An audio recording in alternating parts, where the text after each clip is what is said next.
This is a Rogue Media Network podcast.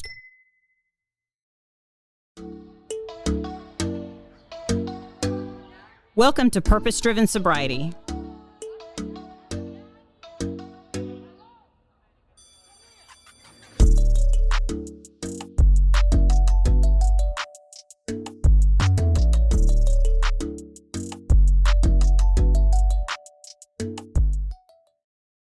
Thank you for joining the Purpose-Driven Sobriety podcast. My name is Christine, and I'm an alcoholic.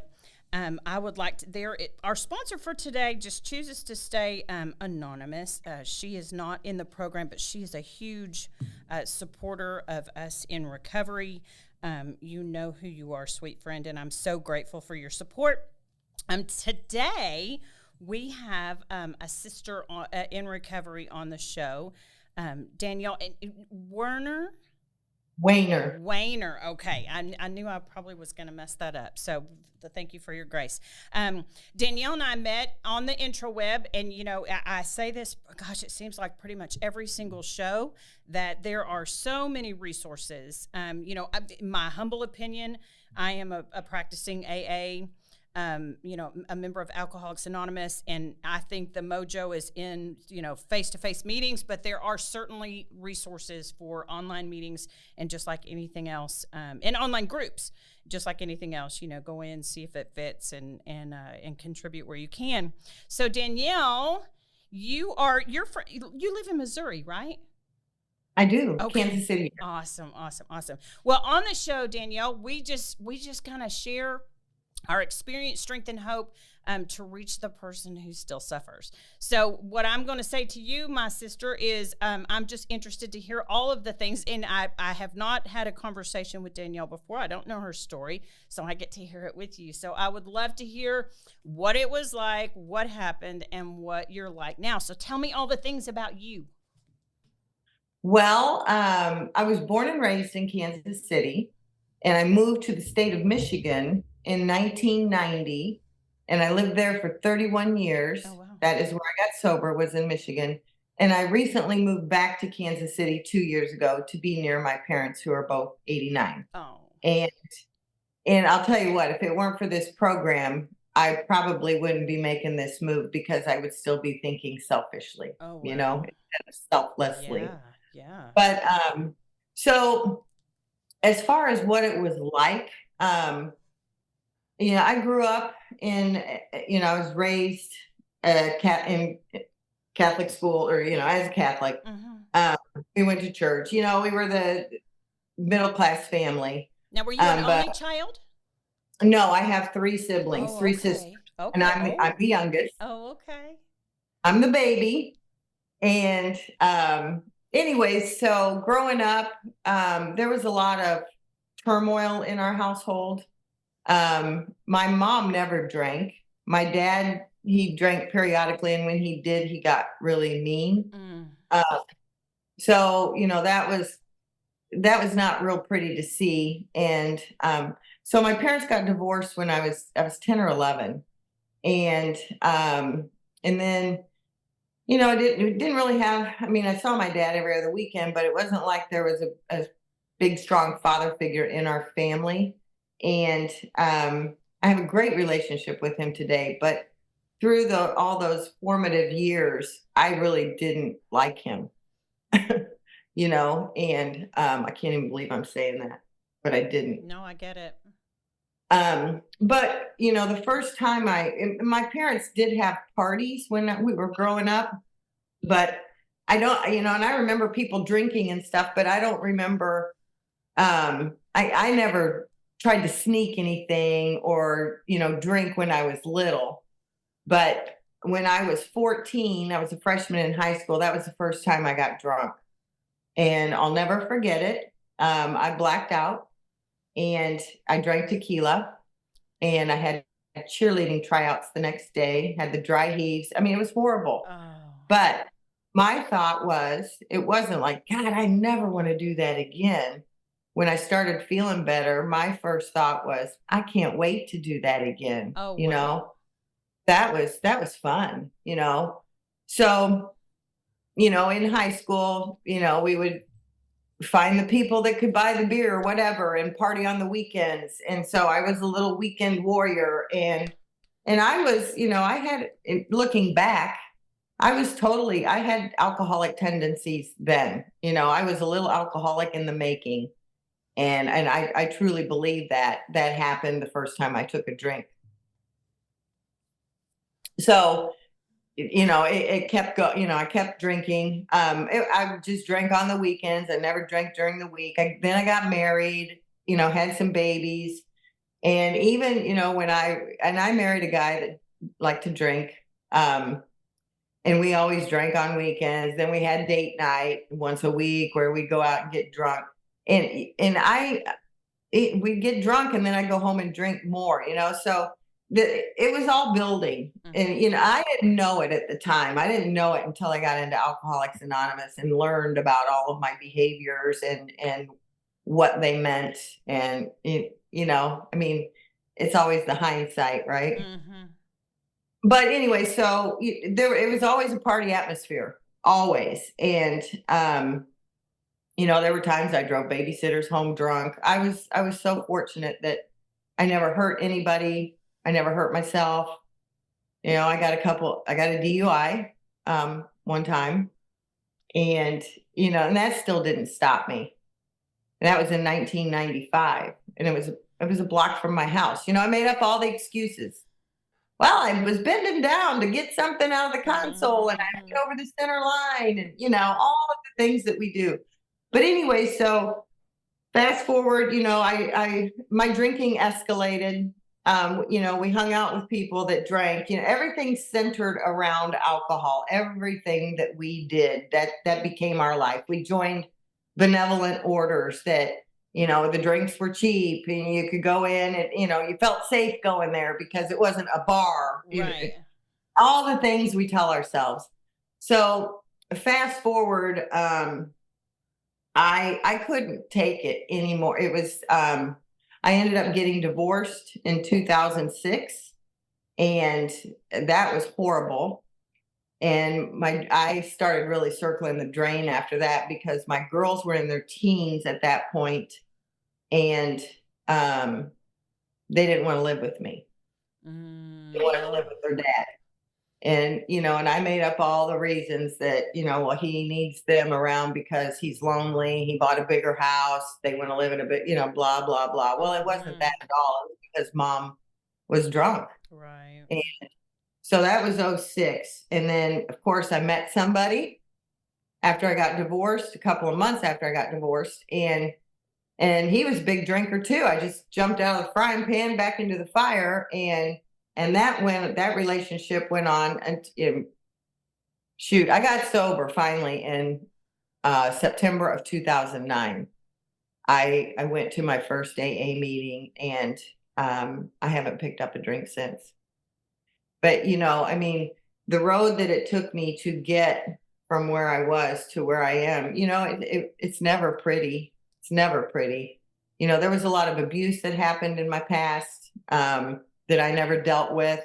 And I'm not blaming any of that on why I drank. I drank because I'm an alcoholic, first and foremost. I think some of the situations could have escalated it. In my head, that I blamed it at that point in time. I was blaming those things as to why I was drinking. But now I know I drank alcoholically because I'm an alcoholic. But, once I got sober, things started turning around for me as I stayed in the middle of the herd. I got a sponsor. I worked very closely with her. I went to 2 meetings a day when I first got sober. My first year, I went to 2 meetings a day.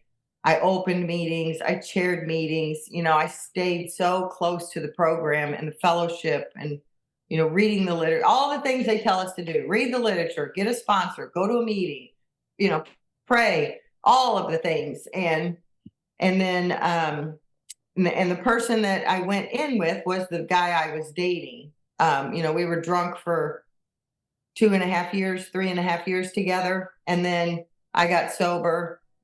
He tried and we continued that relationship with me sober for 3.5 years, and he was in and out of the program. So was there, And let me ask you, Danielle, real quick.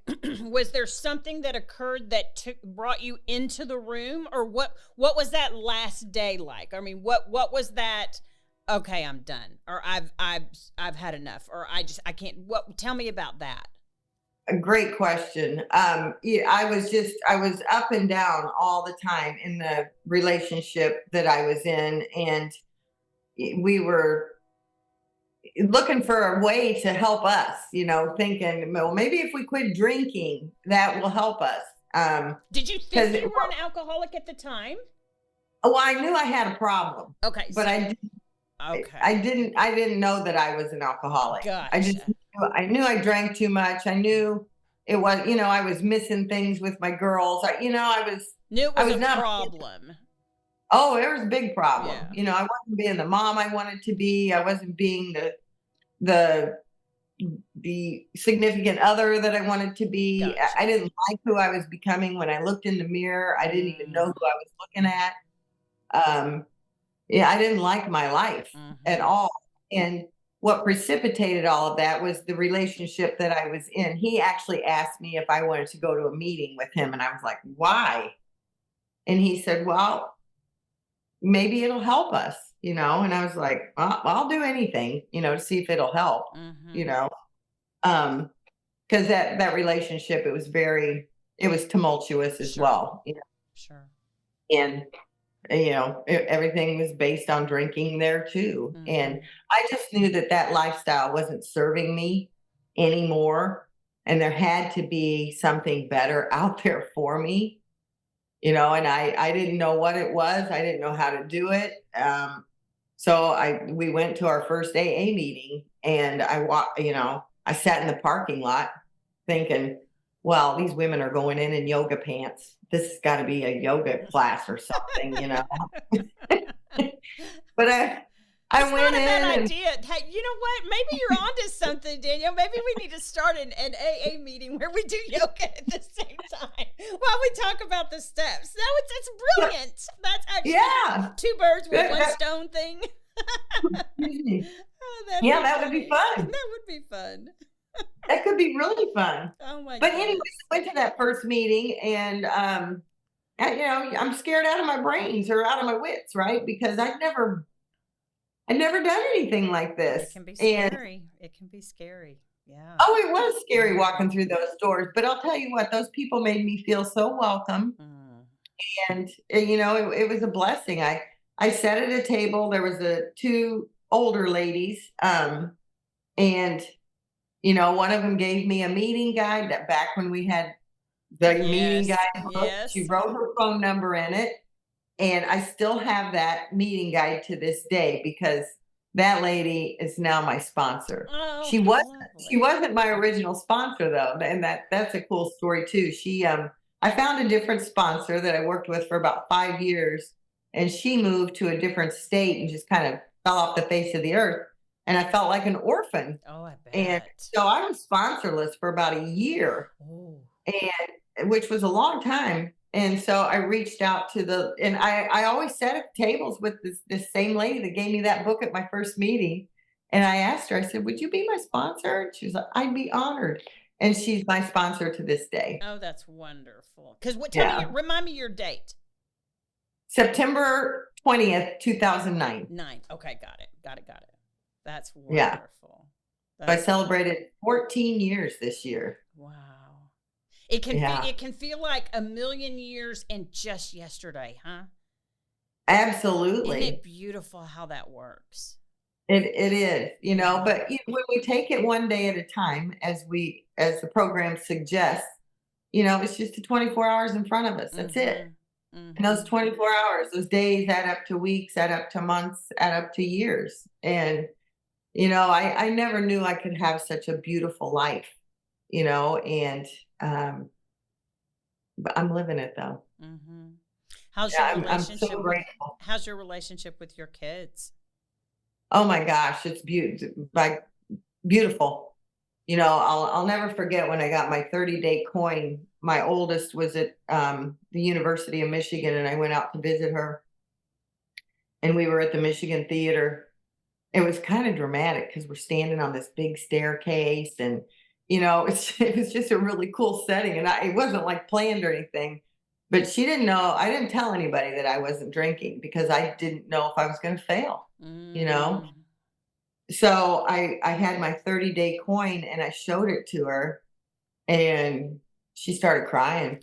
Oh. She's like, "Mom, I'm so proud of you." So to answer your question, my relationship with my daughters today is beautiful. It took time to repair.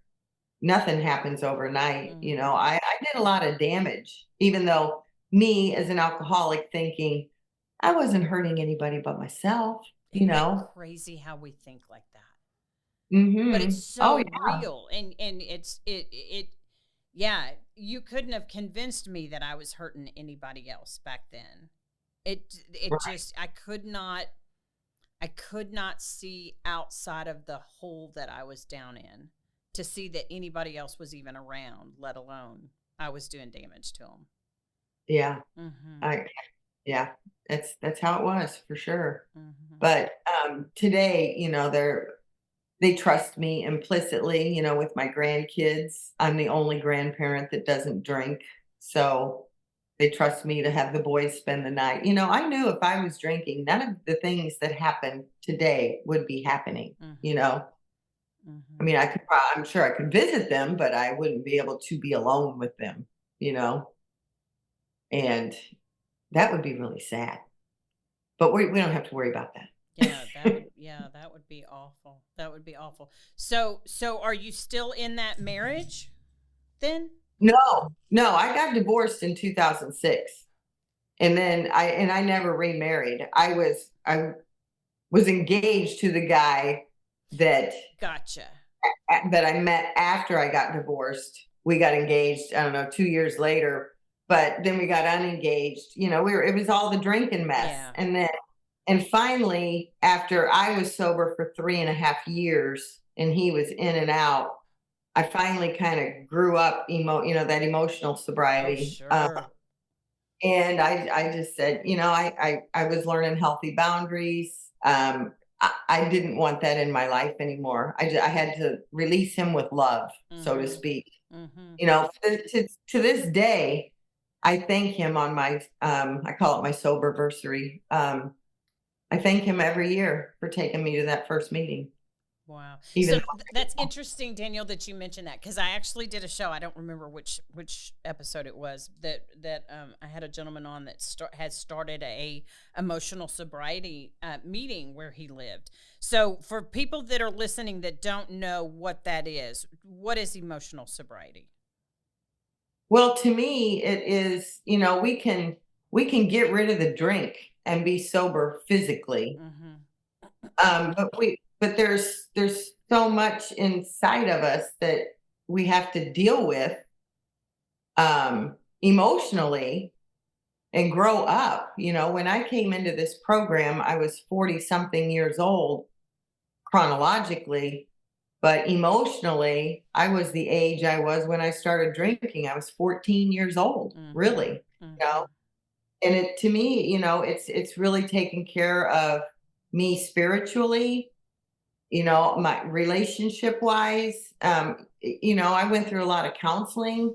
I sought outside help, as well. And but you know what it boils down to for me is you can be in this program of Alcoholics Anonymous and get sober from the drink, but we've got to grow up. We've got to learn how to treat other people right. It's like getting out of self. It's from it's going from being selfish to being selfless Mm-hmm. for me. That's how I think of emotional sobriety.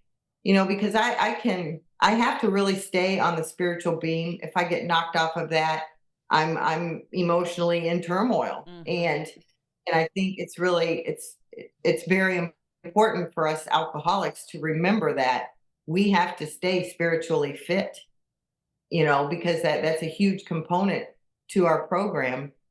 And if I'm not in that good spiritually fit condition, my chances of making poor decisions are heightened, you Mm-hmm. know? Does that make sense? Oh, absolutely, 100%. Yeah. Well, and then that's where you can hear the term dry drunk, and I think that the recognizing the huge difference between being sober and being either in recovery or recovered. Our literature says we have recovered from a hopeless sense. Right. I don't want to just be sober. To me, that's hell, right? Mm. To me, without a solution, because you and I didn't realize, Danielle, how much our story is similar. I was in my early 40s when I came in. I was a little bit younger than you when I had my first drink, but I too had a father that was alcoholic, and yeah, emotionally, looking back now after learning what I've learned through the sponsor, through the steps, through our literature, and the people in the program, I can see, exactly what you're saying, that, I froze at the age that pretty much an initial trauma for me.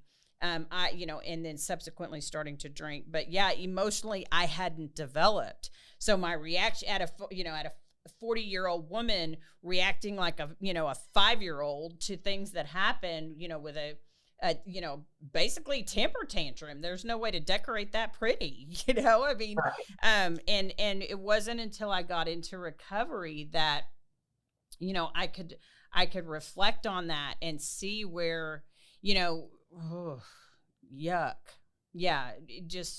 Yeah. And it is a day-to-day thing. My spiritual health is predicated on me taking, I've said it on the show before, me taking the medicine, air quote, which is the program of recovery, where I'm staying in contact with my sponsor and, active in my group, and I'm getting out of self, because man, left to myself, it's gross. It's just Right. gross. Between my ears, leave me alone in there for a while, and I need a straitjacket. I mean, that's a scary place to go. Be So a bad neighborhood. it is a very scary neighborhood. Yeah, you don't go in there by yourself after dark. So how do you start your day every day? I read my reflections. This is so funny. My sponsor, my first sponsor, told me, she gave me a list of things to do every day, and and when you start doing things on the daily, after a while they become habits. Mm-hmm. And so she used to tell me, get on your knees and pray, and I was like, for real? She's like, yeah. The easiest way to do that is throw your keys under your bed. So you gotta get under your bed to get them, and then you'll be kneeling. And I was like, oh, okay. I have a platform bed. That won't work for me. Yeah, I had every excuse in the book. But I started praying every morning. I read my reflections. I read out of the big book. I thank God, the first thing I do every day, first and foremost, is always remember that I'm an alcoholic. Mm, I have to. That's got to be first and foremost for me. If I mm-hmm. forget that, and I'm in deep trouble. Mm, So, and I work with my sponsor on a weekly basis. She's in Michigan, I'm here. So we Zoom every week still. I sponsor people. I go to meetings. I found a really cool home group here in Missouri. And when you grow, like I said earlier, I got sober in Michigan, and those people were my family. I miss them terribly, and that's how this fellowship is. We are mm. such a close knit group, and I still talk to my friends. Yeah, I visit them when I'm in Michigan, and I go to meetings when I'm there. It's you never forget those people. They are the No. ones who helped you through the fire. Yep, absolutely. Absolutely. So So I what always start. I'm sorry. Go No, ahead. you go ahead.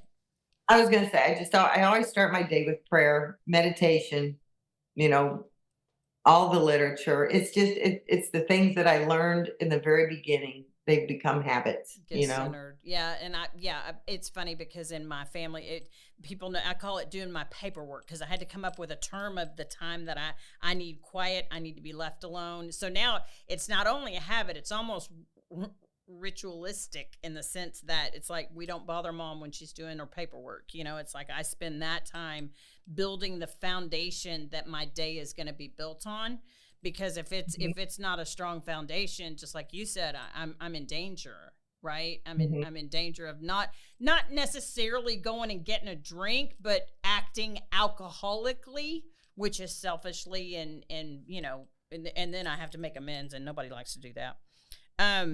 So what did you think recovery was before that gentleman invited you to that first meeting? What did you think?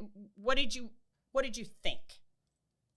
I really didn't know what to think, but this is kind of silly, but I really, we went in for relationship issues. I know now AA is not the place for that. No. We're not experts on relationships. We're experts on alcoholism. Right. But I thought, well, our relationship's going to get better, and they're going to teach me how to drink responsibly. And they failed at that. Did they not just fail at that miserably? I mean, seriously. I thought that exact same thing too. Oh my gosh. That's nuts. It's so funny. Well, it's the insanity, right? It is the insanity. Yeah, I say that too. That's so funny. I said that in my home group not that long ago. It's like I came in here thinking you people were going to give me the secret, because I'd already tried, only drinking wine, only hated beer, only drinking mixed drinks, only drinking, after 4:00, which I failed at miserably. Only, and nothing worked. So y'all had to have an only, surely, that would stick with me and teach me how to drink responsibly. Well, right. It didn't work out like that. No. It did not work out like that. It didn't work out for me either. Yeah. Thank God. What, because I have just a little list of questions that I throw out every now and then. What advice would you give a loved one of someone that is lost in the disease of addiction? I have someone in my family that is, and I personally know that they have to admit that they have a problem.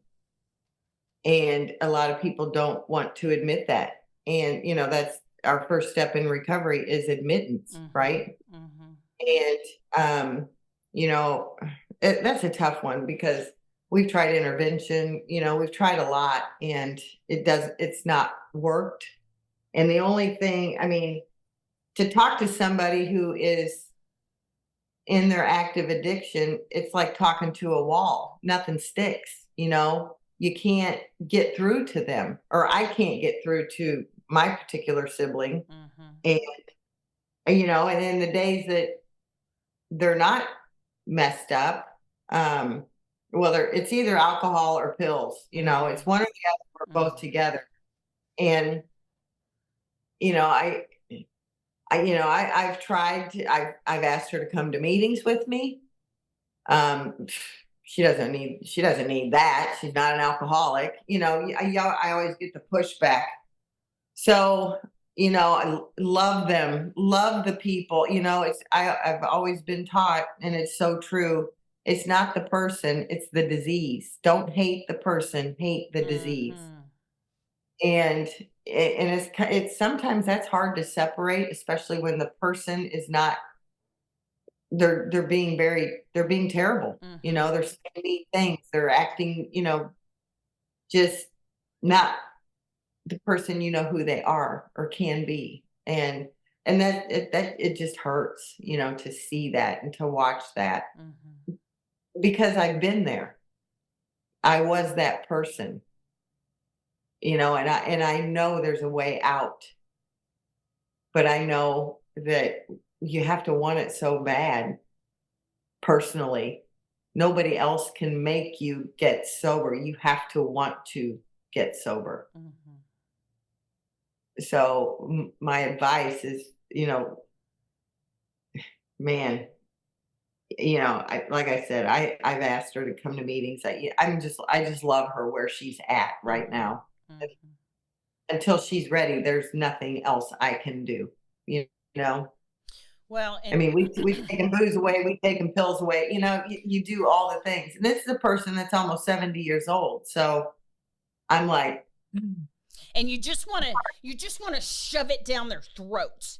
It's like, don't you know that you don't have to live like this? mhm. It's but it's one of those things that my sponsor said to me early on.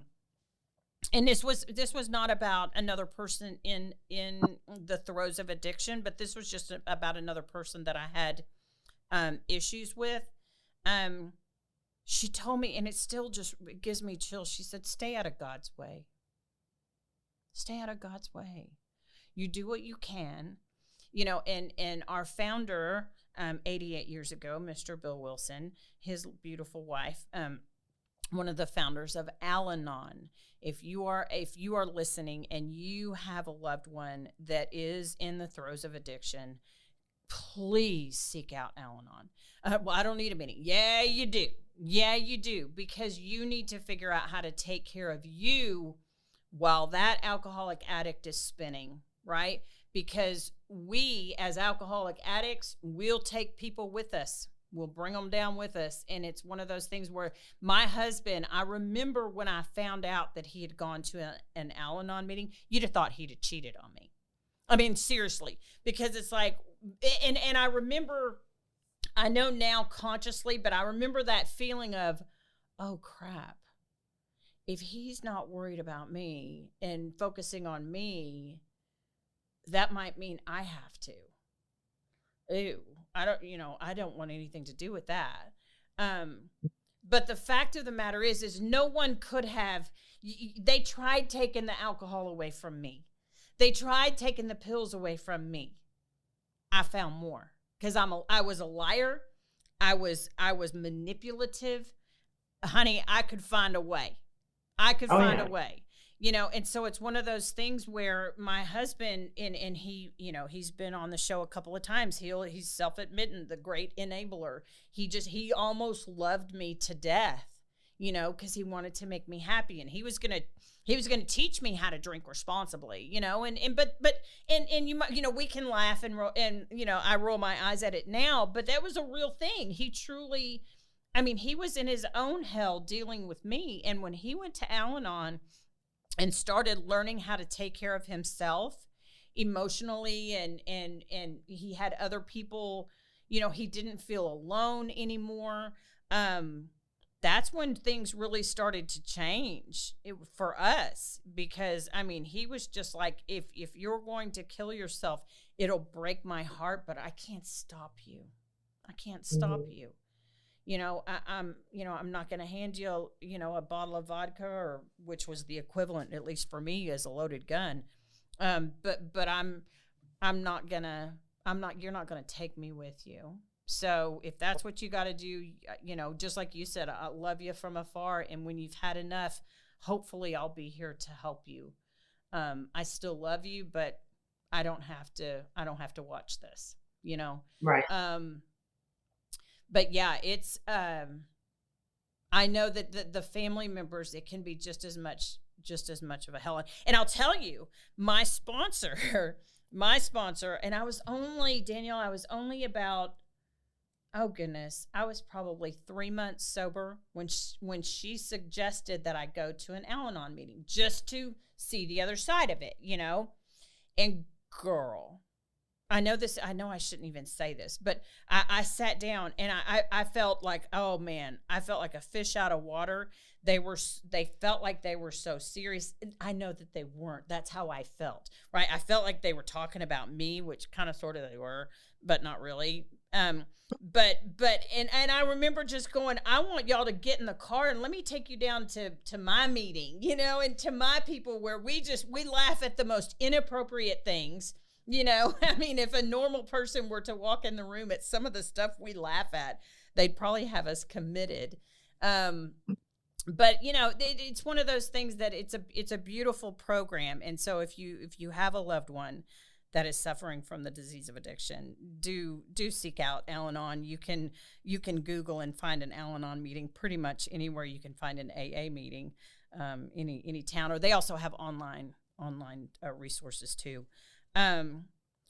So let me see. What else do we want to talk about, sister? So has anyone gone with you into recovery? Like for instance, my daughter particularly, and Rick, my husband, have gone with me in the sense that they know the girl, they can program me, and I don't like it.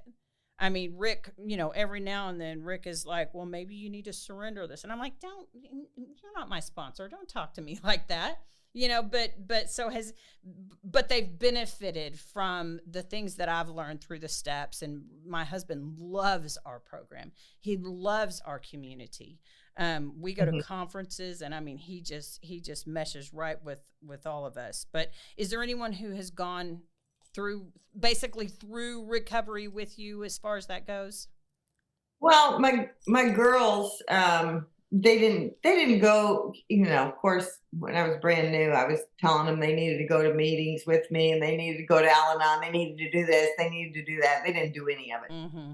But what they did do was, as I was growing up in the program, I would talk a lot about it, and they loved that. They loved the aspect. They loved to watch the change in me that they could see. And if I was off on something, they'd look at me and say, "Mom, you need to go to a meeting." Oh, no, they didn't. Ooh. I heard that more than once. Oh, that now see, yeah, those are dangerous words. Those are dangerous words. But yeah, so they knew. Usually true, but dangerous words. Oh, they were always true. They were always spot on. I'd look at them and I'd say, if I was not in the program and spiritually fit when they'd say something like that, let's just say I'd be like, yeah. Oh, it could have totally gone south, But I'd look at him and I'd say, you know what, you're right. I'll see you later. How funny. Well, and yeah, Rick was on the show not long ago, and we were talking about how he had early on he had met a lady who's a pillar in my home group. Her name is Anna, and she's 4'0", and he just thought Anna was just the coolest thing since sliced bread. And so now, going on 12 years later, like for instance, I was at a meeting just earlier today, and it's been over a week since I've been to one. I usually get to go to 2 or so a week, but Rick can come in and he'll just, be piddling around my desk or something. And he'll say, "How's Anna?" And I'll go, "Oh, I don't know. I haven't talked to her in a while." And that will just make me think meeting. And, it's his way of saying you need to go to a meeting without me saying that. Because I would scratch his eyeballs out. I mean, easy. Yeah, I would eyeballs straight out if he were to say that to me in certain moments. But him saying, "How's Anna?" That's just a way that now I know what he's up to because he shared with me. But it's his gentle way of kind of nudging me towards my group to give a nudge. Yep, if I have run off the beam somehow. So what was your biggest surprise when you got into recovery? Was there a big surprise? Wow. Well, yeah, how cool everybody was. My picture in my head of what an alcoholic looks like, is the bum on the bridge, paper bag, out of a brown paper bag. And I think, the biggest surprise was everybody that I, surrounded myself with in the rooms. They're all professional people. They're clean. We're not a glum lot, as the book says.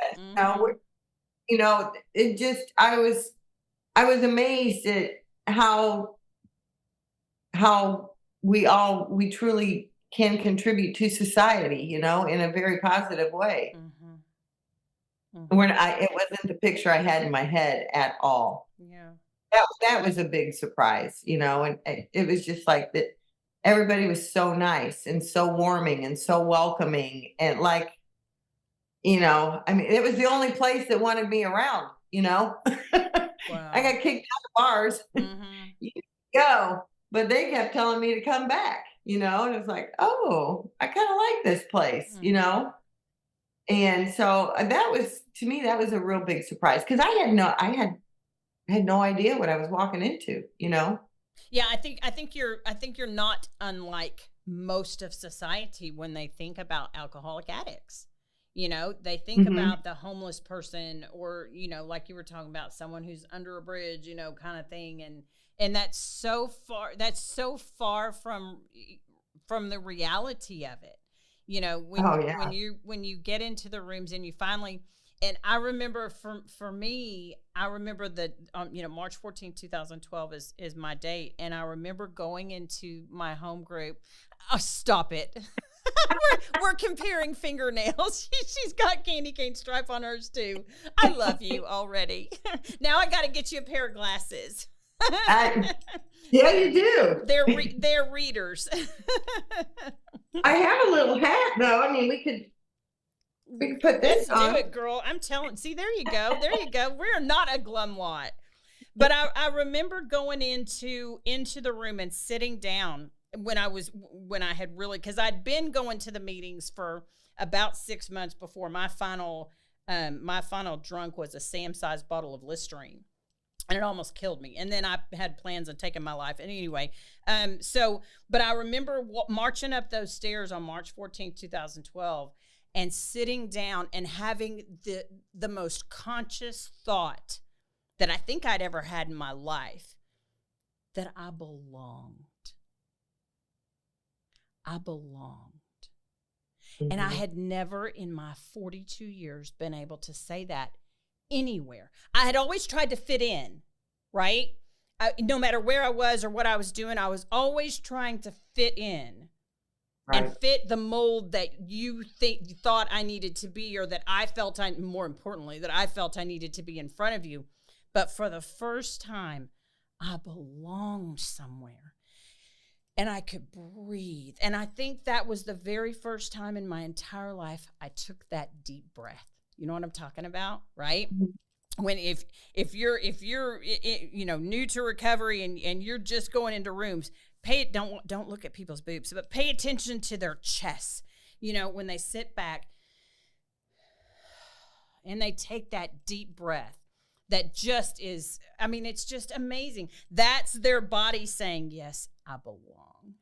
These are soul to soul, honest people that I'm safe with, that it's just, I'm so grateful I can barely even stand it when I, you know, I don't know. This is such an amazing way of life, you know. Oh, absolutely.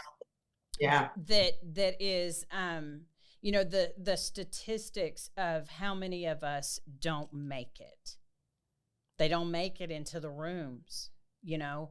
I think when I chaired a big fundraiser for a local recovery center a few years ago, and I think the statistic back then was 17% of us survive it, you know. Because if you're a true, and if you don't know what that means, get a book of Alcoholics Anonymous, and it will tell you what that means. If you are a true alcoholic addict, it only ends one of two ways. One of two ways, that's it. Either recovered or death. Yeah. You know, and death could not only mean, you know, worm food, but death could also be just a spiritual death, just spiritually dead inside, you know, to where you have a miserable existence. You make everybody around you miserable and you just want to die. You know, I mean, that's how I had gotten to. That's what I had gotten to. I just wanted to die because I was drinking against my will. You know, and I didn't know how to stop it. And it was just such a mess. So let me ask you this. This is a big one. When you got through the steps to 8 and 9, did you make an amends to anybody that it wasn't received or accepted? Actually, no. I lived in Michigan at the time, and I made an amends trip back here to Kansas City. And I mean, I made my amends to my daughters. Not, you know, I wanted to do it early on, as we all do. We all want to say we're sorry and all that. But my sponsor guided me to, no, not yet. You programs, you know, I mean, the steps are in order. So I remember my youngest daughter, she graduated in 2010, and I was throwing her senior party, or at my house, Mm-hmm. and I was scared to death. I'd only been sober, what, 10 months, and there was a keg of beer there, but I had other friends from the program already there with me by my side, helping me. Smart. And yeah, I mean, well, they always say, stay in the middle of the herd, Mm-hmm. right? Mm-hmm. You don't want to be on the outline, because you can get lost. Right. But no, so my kids received the amends very well. Everybody back home, my sisters, my nieces, my mom, my dad. No, I can't. There was not one that, spit in my face or didn't accept my amend, which I know it doesn't happen like that all the time for Mm-hmm. people. I felt pretty fortunate that it didn't happen to me, where people didn't accept, but I have heard that. Why did that happen to you? You know what I did? No, not necessarily. I do have family members that are still spiritually sick themselves, and Mhm. the relationship is just not what I would love for it to be. But just like with your family member, I'll love them where they are, and I'm staying out of God's way. And if there's anything that I can do to be of service or help, I'm willing. Or, and it says also, or at least my sponsor told me that, if at any point someone comes to me and says, hey, you did this to me when you were in active addiction, and at that point I need to make a proper amends, then I'm open to do that too, but Right. no, yeah, I've heard some horror stories, but that's not what that's just like I was talking about earlier. That's not what the amends is for. My amends is not for you to, you don't even have to respond, it's planting that seed. It's putting down the guilt and shame that you've been carrying. And if that's not received by someone, then I have no control over that either. So that was a huge thing, because I know I was scared to death, which unjustifiably so. I was scared to death to make some of these amends, because I just knew in my infinite wisdom of, I just knew that I was going to get spit in the face and rejected and Right. told to go fly a kite and what have you, which couldn't be further from the truth. That was my stupid mind. Right, the stories we tell ourselves. But the one sibling that is still active in addiction, she's the one, the amends I made to her. Everybody else was like, thank God we've got our aunt back, we've got our Mhm. sister back, we're Mhm. so happy you're sober. That particular sibling was, gave pushback, and I knew I had to listen. I knew I had to just let her say whatever it was she wanted to say. And I mean, but it wasn't like she wanted to pour gas on me or anything, Right. She just still had to get her 2 cents in, which was fine. Sure. But I can tell you something. Just like 3 months ago, that particular sibling was drinking champagne and offered me a glass of champagne, and Ooh. I lit her up. I said, first of all, I said, number one, I can't believe you just asked me if I wanted a glass of champagne. Well, I didn't want to be rude. And I said, you know what's rude is offering me that champagne. Mhm. And I left. It was my mom's house. I left the house because of that. I thought, I don't want to be around this right now. Came home, started reading my big book. I mean, it can be the littlest thing that can throw you off, and I don't want that. I don't want to be in an unfit place. You know Right. what I mean? Right. I love And that you ran back to the program. And again, now looking back at that, you can look and see that just the spirit, it's hate the disease, not the person. It's one of those things that, misery loves company. It's like, Mhm. if I can pull you into my spiritual sickness, maybe it's not so bad. Right. And I'm so glad you were able to take care of yourself through that. That's a low blow. And here's the deal: she probably doesn't even realize she did it. And it doesn't realize, she realized that she offered the drink, but doesn't even realize, she doesn't know she's in that hole so far down, that you can't see. You just can't see. And that's where a lot of people, it's and that's what kills a lot of people, because they know they're so far down in that hole and they're scared shitless to come up and see what's out here, because they think that everybody's going to reject them. They think that everybody's going to spit in their face and reject amends, or, they're not even willing. And it's so far from the truth. Right. For the most part. What is forgiveness? Forgiveness is for me, because what does just that because mean? What does that mean? Well, because I forgive someone doesn't necessarily mean I want to be around them. Forgiveness for me is letting that stuff go, dropping all of that. I don't need to carry their crap around with me, right? All it does is burden me down and it's extra weight on me.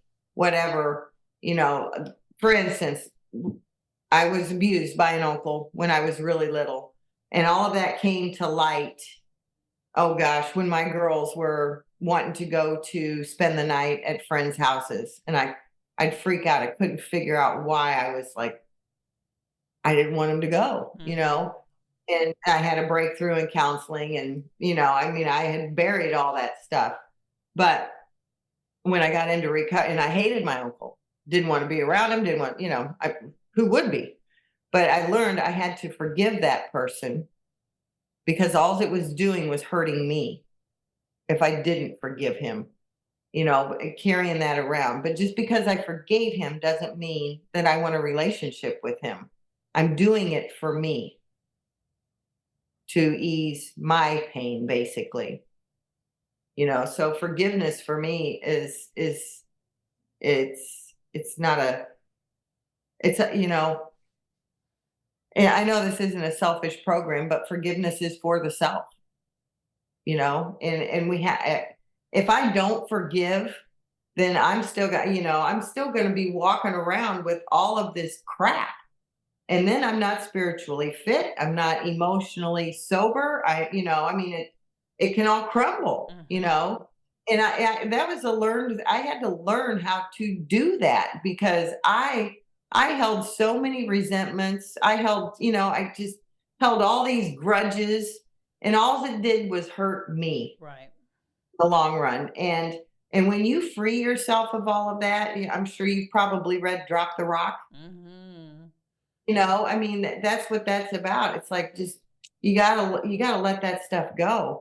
Otherwise, you're not going to move on, in program, in life. It's going to hold you back and hold you down. See, and people think, and people being me, I thought that forgiveness meant that I let you know that it's what you did was okay. It's okay. Right. No, that's not true. As a matter of fact, excuse me, forgiveness, you don't even have to know that I forgave you. It didn't have forgiveness has nothing to do with the person who wronged you. Nothing. You're right. It's putting that baggage down, because people go to bed and they're talking about how, or the better yet, they wake up and they're so tired. It's like, because you've been carrying all this stuff that's not yours to carry. You've been carrying all of this stuff that's not even yours to carry. And when you're able to go, oh wait, that's not mine. Oh, that's not mine either. The weight that, I just got chills. The weight that comes off of you, that gives you the energy to do good things for yourself. And it's just, and the other person doesn't have anything to do with forgiveness. Forgiveness doesn't mean that we invite them back into our lives. You can forgive someone and never speak to them again. Never see them again. But you go from, and it's kind of clichéic, but it's true. Forgiveness is like drinking poison hoping the other person will die. That, forgiveness is being in this prison cell, recognizing that you've had the key in your pocket the entire time, which is just forgiveness. It's not inviting someone to come let you out. It's not, it's has nothing to do with the other person. Right. And it's not condoning their behavior. It's not, it's like I said, it's not accepting them back. And, and people it's so misunderstood what forgiveness is. Right. Mm-hmm. I mean, well, I used to think along those lines, like, God, if I forgave them, then they're going to think it's okay to do whatever it is they did, that they wronged me with. And, sticking around the tables and listening and learning, taking the cotton out of my ears and putting it in my mouth, I learned all these things. And it's just it's a beautiful way of life. It's a beautiful way to live. Mm-hmm. I think everybody can use a 12-step program. Oh, me too. Girl, it's just, it's a beautiful design for life. I heard someone not long ago say that, and that just came to memory, that forgiveness is giving up the right for revenge. I like that. Or justice. Mm-hmm. Because 99.999% of the time, you were never going to get that anyway. Right. That would have satisfied the hurt.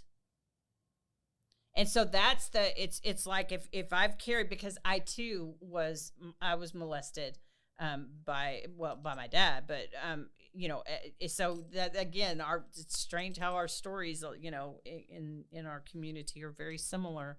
But to give up the right for justice, because there is no justice. There is right. no justice that could make that trauma go away. There's none. So to carry that, again, you wonder why it's like people are like, I'm just so tired. Mm-hmm. You've been fighting battles that aren't yours, and you've been carrying things that aren't yours. No wonder you're tired. No wonder you're tired. Wiped out. Mm-hmm. Carrying everybody else's rocks around. Mm-hmm. So what would you tell someone who is wondering if they're an alcoholic, or if they have a problem, as you had thought, initially going into the rooms, you knew you had a problem? What would you tell that person whose life has become unmanageable? I don't know that I would tell them anything, but what I would do is ask them, extend the hand of AA, invite them to come sit, just come and listen, mm-hmm. And see what we're about. Because I don't feel like I can tell somebody in active addiction anything. Sure. They don't listen. They just don't. I was one of those people. Mm-hmm. I'll use me as the example. You couldn't tell me anything. I knew it all. Right. I'm fine, but, an invitation is non-threatening. It's like, oh, somebody wants me to go somewhere with them. Mm-hmm. How nice. So that's what I would do. I wouldn't tell anything, because I know it would fall on deaf ears. I've tried it. Yeah. Well, and I like what you said, come and just see what we're all about. It makes me giggle when I see people, especially on Facebook or whatever, use AA is a cult, and it's like, oh crap, here we go. They've not been. Okay. Well, yeah. Or they went and didn't stick around long enough. A, you've not been. B, if this is the cult, then you're damn right I'm a member, because I'm telling you what, this is a way of living that I know too many people that, are happy, joyous, and free, and that's not just something that rolls off our tongue. I am happy every single day of my life. Maybe not all day, every day, but throughout each and every day, I find joy. And I know a lot of people who don't do that, Right. And, you do not have to be religious. AA has nothing to do with religion. This is a spiritual program that is just beautiful, and it's worked for 88 years. Something is there. I'm just saying. Something works. And as we say in AA, it works if you work it. Danielle, I'm so grateful that you came onto the show today to talk to me. I'm so happy to know thank you for having me. You know, we may be several states away, but you know what? On a soul-to-soul level, sister, I'm grateful to know you. I'm grateful to know that there's another recovery warrior out there helping to spread the message of hope to people that are still suffering, that they don't have to do this alone, and there's hope out there. Well, thank you for having me. I had no idea that this was going to be what it was. I thought it was just you and I chit-chatting, but I'm grateful. I'm really grateful that it is this, and I think, I know back in the day, I would have backed out had I known it was something like this. Yeah. Okay. Well, now you just roll with it. You just go with it and do it. And if I can help one person because of it, hey, that's so worth it. We plant the seed and leave the results to God.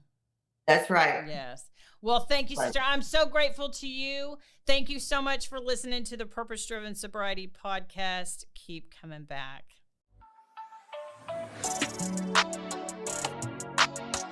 Thanks for listening to Purpose Driven Sobriety. Keep coming back.